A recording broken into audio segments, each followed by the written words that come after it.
il m'a fait souffrir, il m'a détruite, et finalement, il me dit que c'est lui la victime.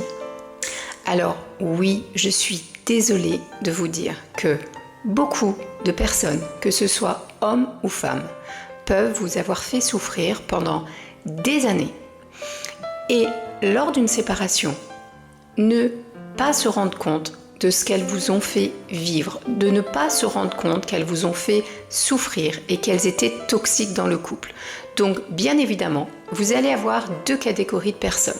Vous allez avoir la première catégorie de personnes, lors d'une séparation, qui va se rendre compte que elle n'a pas joué son rôle de partenaire, qu'elle n'a pas joué son rôle de soutien, qu'elle n'a pas été présente, qu'elle n'a pas été aimante, qu'elle n'a pas été là pour vous et qu'elle vous a fait souffrir au quotidien.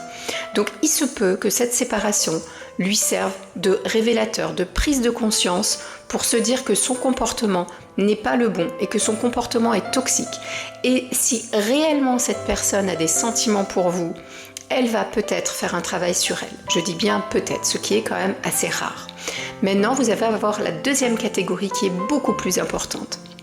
De personnes qui ont fait souffrir leur partenaire pendant toute une relation d'1 an, 2 ans, 3 ans, 4 ans, qui ont été toxiques dans leur relation et qui, lors d'une séparation, vont se remettre aussi en question, vont prendre du recul sur leur relation, mais vont continuer à prendre du recul de manière toxique. Ça veut dire que, en effet, ils vont s'analyser comme des personnes victimes de la relation et vous resterez, quoi qu'il en soit, la personne méchante, la personne toxique qui a fait en sorte que le couple n'a pas fonctionné.